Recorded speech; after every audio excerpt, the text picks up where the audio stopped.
Hi, this is Coco with a new video for you. Slightly late to the Septandy campaign, but hope you find this video interesting and that it can shed some light on the origins of the Dragon 32 computer. This time, as you probably already have guessed, it's about these two machines. This is the almost original version of the color computer. It's an MCO2 motherboard of this with 16K of memories, and this is a Dragon 32 with 32K of memories, and this is probably also a MCO2 motherboard, not the exact first version. Noel over at Noel's Retro Lab already did a small video about the similarities between the color computer and the Dragon, and he had the color computer 2 and the Dragon 64, that is the second generation of both these machines, and he highlighted all the similarities between these machines.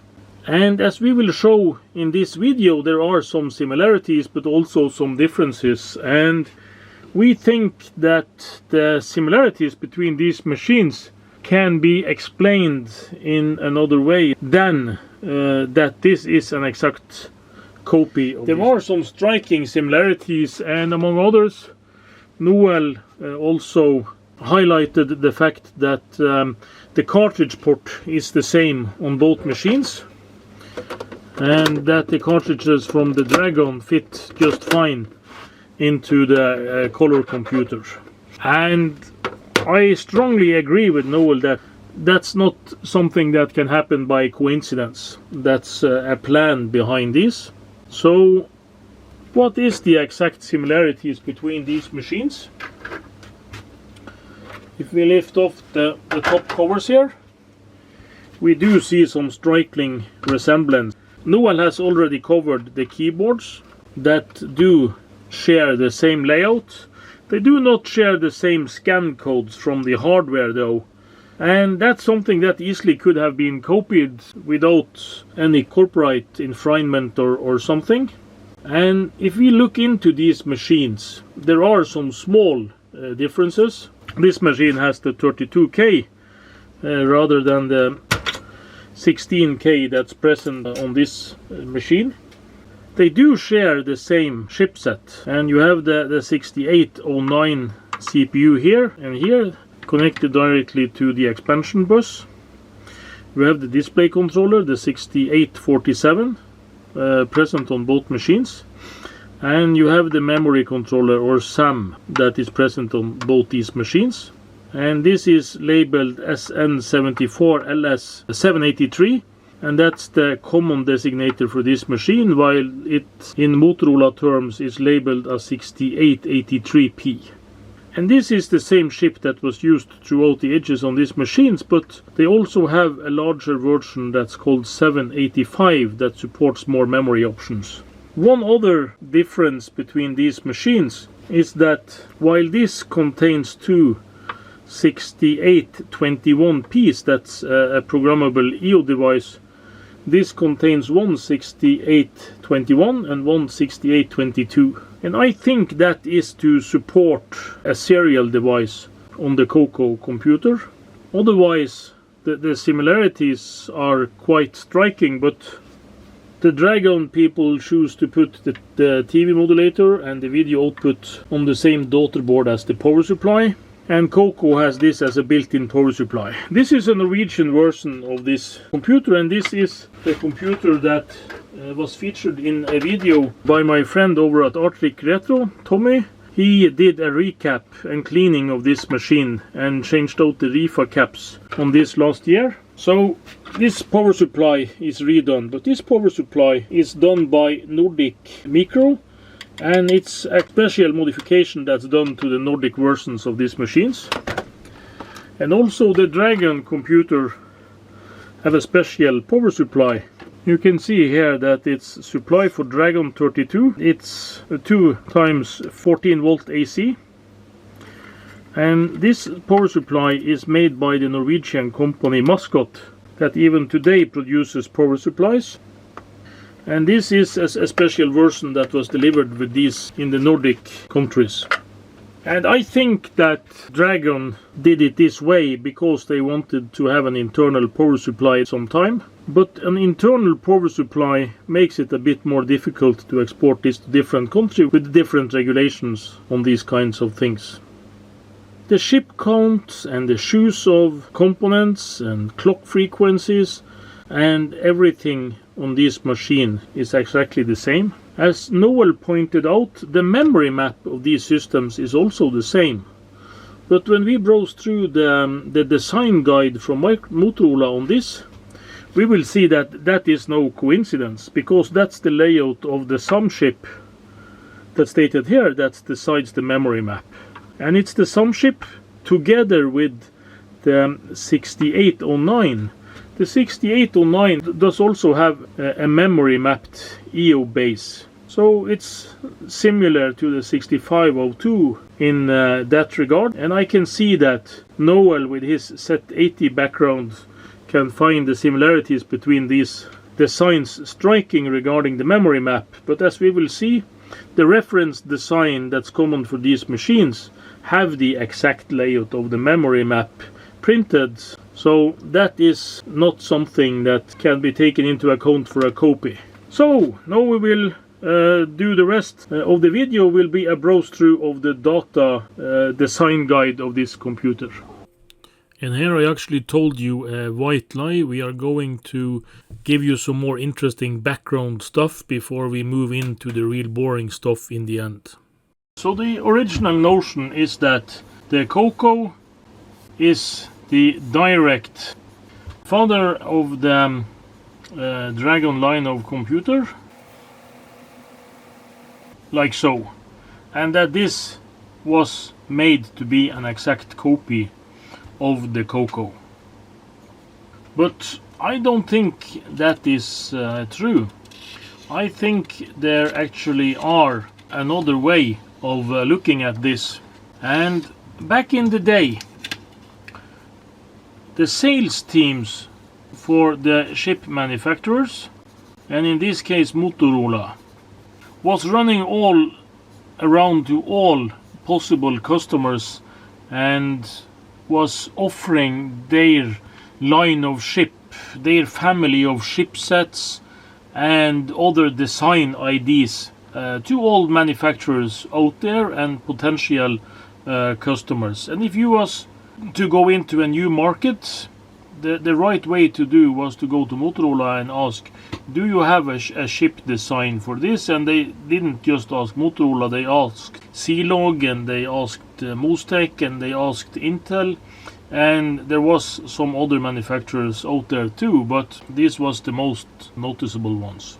And when Motorola made the MC6809 line, they actually went out to a lot of potential customers, and one customer that actually bit onto this was a new joint venture cooperation by Motorola and Tandy.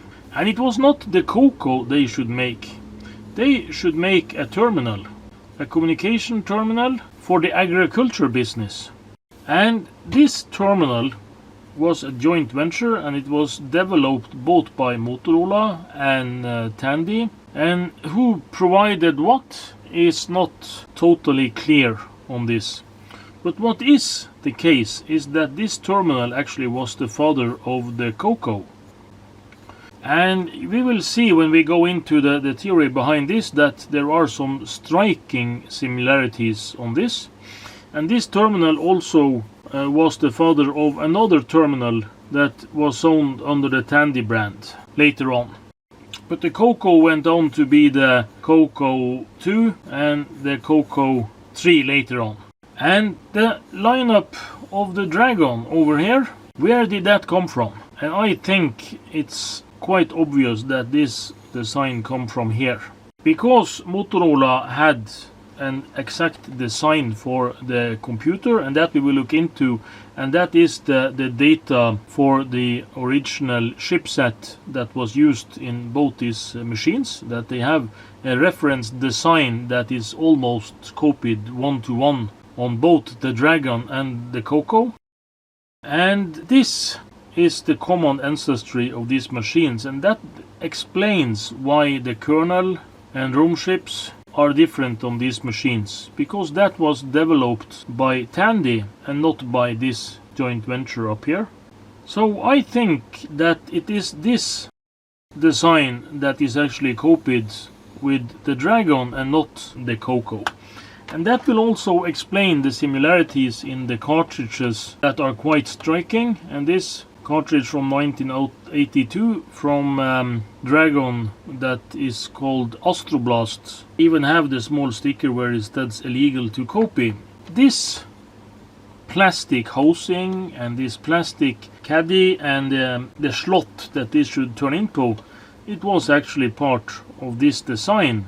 And then the question is, was this Motorola or was it Tandy property or was it joint venture by both of them, and that this actually was something that Motorola was free to give away? And I think they was, and that is why there was no copyright strike, there was no litigation or anything against the Dragon from Tandy. And Dragon even manufactured a line of these computers that was NTSC compatible. I don't think that would happen at all if there was some copyright infringement that should threaten this when the project started.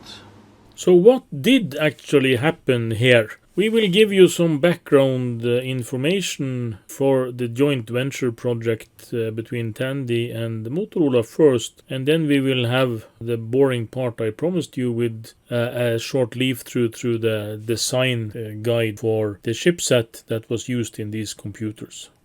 To start with the beginning here, we go to the book On the Way to the Web that actually is a long background story of what happened before we got the internet with dial-up BBSs and the other nets that was spanning the USA, like CompuServe and others. But this book has another secret to reveal.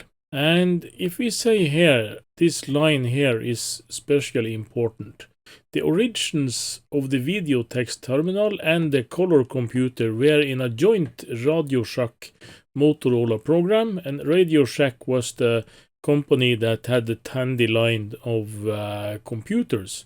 And their mission was to develop an easy-to-use, dedicated terminal and modem setup that farmers could use to get information on weather, crop prices, and related matters to help manage farm operations.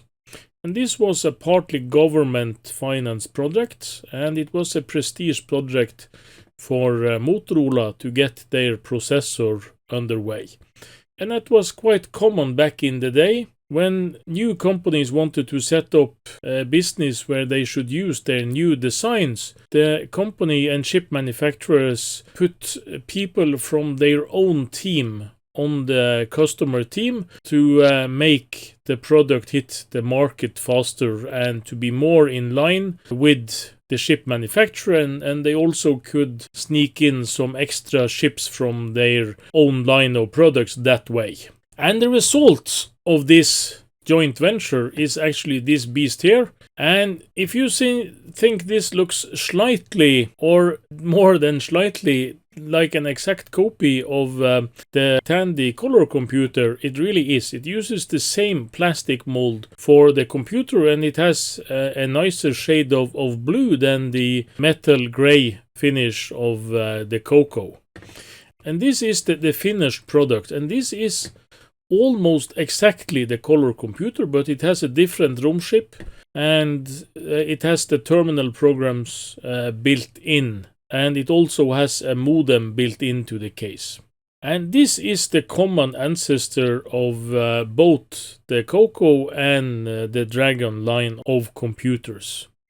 And this project was actually made as a joint venture between Motorola and Tandy, and the properties within this, the intellectual properties for this computer, belonged jointly to Motorola and Tandy, as this was a joint development project. And later on, this became the color computer, and what was done was that they made a new BIOS for it, and they put in the basic interpreter from Microsoft. But all the other parts of this system was actually developed by the joint venture, as far as I have been able to find out. But how did this secret travel to Wales? To end up as the European Coco, or the dragon as we would like to call it. And as we see here in this webpage, where the dragon history is listed in short, the Matthai staff were in close contact with Motorola at their UCAS semiconductor base in Scotland, and with their help and so on, they constructed the Dragon from the same chipset as the Tandy were using. And they used more than the chipset. They used the joint venture product from the earlier project as the base of the Dragon computer. And that is why the cartridge connector and all the other connectors actually are the same.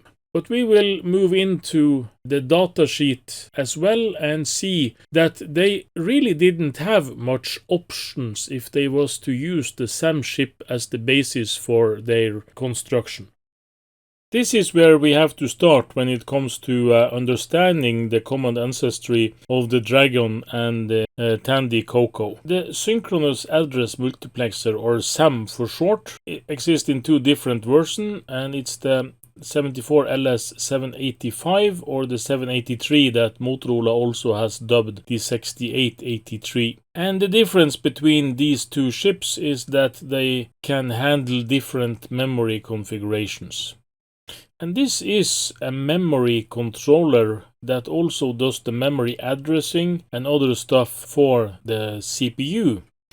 And it supports 4K, 8K, 16K, 32K or 64K of memory.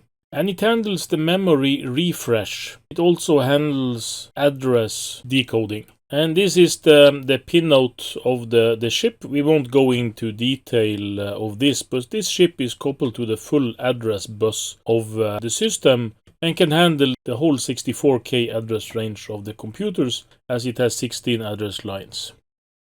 And this is a typical block diagram of how this system could be designed, with a 6809 CPU, the SAM, and the video display generator, the 6847, that also present in both the Coco and the Dragon. And they also have some other support logic to couple all this together, and you have the memory chips here designed to connect to this bus with the CAS and RAS address to make the memory refresh go as it should for the configured memory type.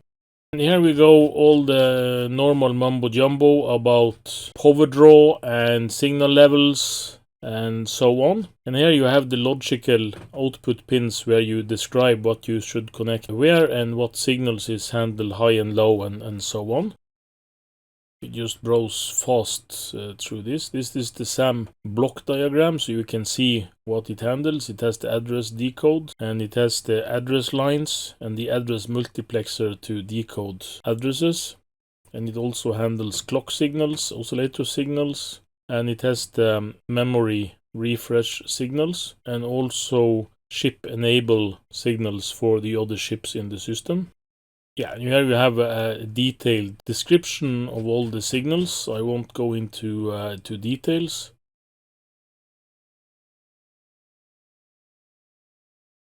And here it starts to get a bit interesting. Here it describes what the complete system should consist of, and that it's normal to have the 6847 video display generator connected to this, and that you have a shared RAM with the video display.